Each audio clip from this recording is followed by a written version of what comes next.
एक समय की बात है। एक गांव था जिसका नाम टनकपुर था। टनकपुर में शंकर और उसकी पत्नी रूपवती रहते थे, जो मिट्टी के बर्तन बनाया करते थे। सुनो जी, आज मिट्टी खत्म हो गई है और हमें मिट्टी लेने के लिए जाना होगा, क्योंकि मिट्टी लाएंगे तभी तो उसे गलाएंगे और उससे बर्तन बनेंगे। इसलिए आज ही मिट्टी लेने के लिए जाना होगा। अरे भाग्यवान, क्या तुम रोज रोज मिट्टी देखो, होगी कहीं पे? आज ही जाएंगे। मैं तो बहुत थक गया हूँ, मुझसे नहीं होगा अभी ये, तुम ही चली जाओ। लेकिन मैं अकेली मिट्टी कैसे लेके आऊंगी? आप मेरे साथ चलिए ना, इतना सारा वजन मैं नहीं ला सकती। मेरे साथ चलेंगे तो अच्छा होगा, थोड़ी आसानी होगी। चलो ठीक है, मैं भी चलता हूँ तुम्हारे साथ मिट्टी लेने के लिए। जल्दी से जानवर को बाहर निकाल लो और कुछ ले चलो। दोनों ही लोग अब मिट्टी लेने के लिए चल पड़ते हैं अपने गधे के साथ। उनको शाम में मिट्टी गलानी भी थी और फिर उससे बनाने थे बर्तन, जिनको बेचकर वो अपना गुजारा किया करते थे। शंकर के पास एक गधा भी होता है, जिसका उपयोग वह मिट्टी लाने के लिए और बर्तनों को मार्केट में ले जाने के लिए करता था। जब दोनों रास्ते से जा रहे होते हैं तो उन्हें दिखाई देती है एक चारपाई। अजी सुनो, देखो वो चारपाई मुझे कुछ अद्भुत लग रही है। ऐसा लग रहा है जैसे वो सोने की है, उसे निकालो ना। तभी शंकर कहता है, अरे सोने की? मुझे तो वो साधारण लग रही है। पता नहीं तुम्हें उसमें ऐसा क्या दिख रहा है, मुझे तो वो एक आम चारपाई लग रही है। अरे आप ऐसा क्यों कह रहे हो? देखो ना, वो सोने की ही तो है। आप कृपया करके उसे निकाल दो, नहीं तो मैं निकाल लूंगी। ये कहकर वह उस चारपाई की ओर जाने लगती है और उसे निकालने की कोशिश करती है। यह देखकर शंकर भी सोचता है, अरे ये नहीं मानेगी। और फिर वो कहता है, ये लो चारपाई, अब इसे घर ले चलो। तुम्हारी जिद थी ना, एक आम चारपाई है ये, पता नहीं किसकी होगी, और तुम हो कि इसे अपने साथ ले जाना चाहती हो। हाँ हाँ, आपको तो आम लगेगी ही, लेकिन ये सोने की चारपाई है। किसी को पता चल गया ना तो यहाँ से इसको ले जाएगा। इसके बाद वो उस चारपाई को अपने सिर पे रखकर घर ले आती है। वह इस बीच में मिट्टी लाना भी भूल जाती है। उसे वो चारपाई सोने की दिखाई जो दे रही थी। दोनों लोग अब घर की ओर आ रहे थे। उन्हें ये तक याद नहीं था कि उनका गधा वहीं पर रह गया था और उन्हें मिट्टी भी लानी थी। पता नहीं रूपवती को उस चारपाई को देखकर क्या हो गया था। देखो, ये आम चारपाई है, टूटी फूटी चारपाई। पता नहीं तुम्हें इसमें क्या दिख रहा है। पता नहीं किसी बीमार इंसान की ना हो। अरे अरे, आपको ये सोने की चारपाई नहीं दिख रही क्या? मुझे तो ये सोने की दिख रही है। लेकिन शंकर को वो एक आम चारपाई दिख रही थी, वहीं रूपवती को वह सोने की चारपाई दिख रही थी। ऐसा उसमें क्या था? सुनो, मैं बहुत थक गया हूँ और मुझे सोने जाना है। कितना अच्छा होता कि हम मिट्टी भी ले आते। इसके चक्कर में हम मिट्टी लाना भूल गए। अब क्या करें? अब कल बर्तन कैसे बनेंगे? तभी रूपवती कहती है, अरे मिट्टी के बर्तन क्यों बनाना है? हमें तो सोने की चारपाई मिल गई है, इसी से अपना गुजारा करेंगे। अब हमें क्या ज़रूरत मिट्टी के बर्तन बनाने की? तभी शंकर उस चारपाई पे सो जाता है और कहता है, पता नहीं सोने की चारपाई करती रहती है। इतने में ही वो चारपाई उसे भी सोने की दिखाई देने लगती है और वो ये देखकर चौंक जाता है कि ये चारपाई सोने की कैसे हो गई। वह आश्चर्यचकित था। अरे ये तो एक आम चारपाई थी, ये सोने की चारपाई कैसे बन गई? कुछ समझ नहीं आ रहा। तभी वह रूपवती के पास जाता है। अरे सुनो सुनो, मैं सो रहा था और वो चारपाई अचानक से सोने की चारपाई में बदल गई। तुम भी चलकर देखो, तुम सही कह रही थी, वो चारपाई तो सोने की ही है।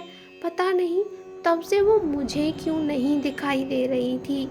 तुमको तो वो हमेशा से ही सोने की दिख रही थी। मैं तो पहले ही कह रही थी, आपको ही मुझ पे भरोसा नहीं था। अब देख लिया ना, सोने की चारपाई है वो। तभी दोनों लोग वहाँ पहुँचते हैं और रूपवती उस चारपाई को देखती है और कहती है, अजी, मैं कहती हूँ, आपने ऐसा क्या कहा था जिससे ये आपको भी सोने की चारपाई दिखाई दी? तभी ये सुन के शंकर उसे सब कुछ बता देता है। अब रूपवती भी यह देखना चाहती थी कि क्या सच में ये बोलने से वही काम करती है जो भी इसे कहते हैं। अब रूपवती उस चारपाई पे बैठ जाती है और उस चारपाई से कहती है, ओ चारपाई, तुम सोने की हो तो फिर से सोने की बन के दिखाओ। और चारपाई सोने की बन जाती है। ये देखकर तो दोनों का खुशी का ठिकाना नहीं रहता। दोनों ही बहुत खुश होते हैं। अजी देखो, ये तो सोने की बन गई। अब तो हमारा भाग्य बदल जाएगा। अब तो हम भी चैन से रह पाएंगे और हमें मेहनत करने की कोई ज़रूरत नहीं है।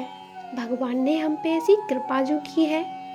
ये देखकर शंकर उस पे बैठ जाता है और फिर उससे कहता है, मुझे एक मटका सोना दो। और अचानक से वहाँ पे सोने का मटका भरा हुआ आ जाता है। तभी वो कहता है, मुझे खाना दो, और वहाँ खाना आ जाता है। अब दोनों ही लोग बहुत खुश थे। रूपवती, भगवान ने हमारी प्रार्थनाएं सुन ली हैं और हमारी किस्मत चमका दी। अब हम भी चैन से रह पाएंगे। इधर रूपवती भी बहुत खुश थी। ये सब देखने के बाद दोनों ही लोग अब खुशी खुशी अपना जीवन व्यतीत करते हैं और वो भी एक अच्छा सा घर ले लेते हैं जिसमें दोनों अपनी ज़िंदगी आराम से जी रहे थे। कि तभी अचानक एक दिन उसके यहाँ पर शंकर का एक दोस्त आ जाता है जो कि शंकर के गरीबी के दिनों में उसे छोड़कर चला गया था। यहाँ तक कि वो तो उससे सीधे मुंह बात तक नहीं करता था। अब क्यों आया था? नमस्ते भाभी जी, मैंने सुना है आपको कोई खजाना मिला है, मुझे भी बता दीजिए, ऐसा क्या खजाना है? ये सुनकर रूपवती कहती है, अरे देवर जी, इतनी भी क्या जल्दी है? आप आए हैं तो बैठिए, मैं उन्हें बुला देती हूँ। आराम से बात करिएगा और उनसे ही पूछ लीजिएगा। ठीक है भाभी जी, जैसा आप कहें, बुला दीजिए शंकर को। ठीक है, मैं उन्हें बुला देती हूँ। ये कहकर वहाँ से वो चली जाती है और उसे एक चारपाई पे बिठा देती है। लेकिन वो देखता है, अरे ये चारपाई तो सोने की है, बिल्कुल सोने की तरह चमक रही है। हो ना हो ये कोई सोने की चारपाई है, क्यों ना मैं इसी पे बैठ जाऊँ। मुझे तो लगता है ये लोग इसी को छुपा रहे थे। तभी वो उठकर उसी सोने की चारपाई पे जाकर बैठ जाता है। जब वो उस चारपाई पे बैठता है तो उसे बहुत अच्छा लगता है और वो कहने लगता है, अरे ये तो कोई जादुई चारपाई लगती है, बड़ा आराम मिल रहा है। तभी अचानक से उसका पेट खराब हो जाता है और वो उस पर बात देता है।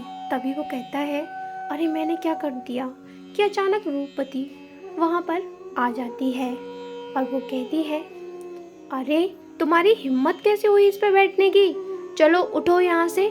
तब तो तुम भाग गए थे, हमारी बिल्कुल भी मदद नहीं की, और उसे बेइज्जत करके वहाँ से भगा देती है। इसके बाद वह उससे कहती है, और आइंदा से यहाँ पर आ मत जाना। इसके बाद वहाँ पर शंकर आता है। सुनो जी, वो कालीचरण यहाँ आया था और वो इस चारपाई पे बैठ गया। मैं क्या करूँ? तब से ये काम नहीं कर रही है।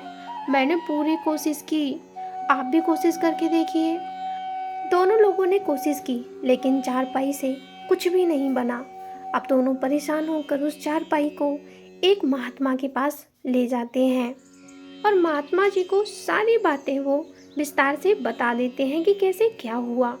तभी महात्मा जी कुछ सोच में पड़ जाते हैं और कुछ देर सोचने के बाद वो उस चारपाई को ध्यान से देखते हैं। तभी रूपवती कहती है, कुछ करिए ना महात्मा जी, कुछ करिए, क्योंकि हम बहुत गरीब थे, इसकी वजह से ही हम चैन से जी रहे हैं।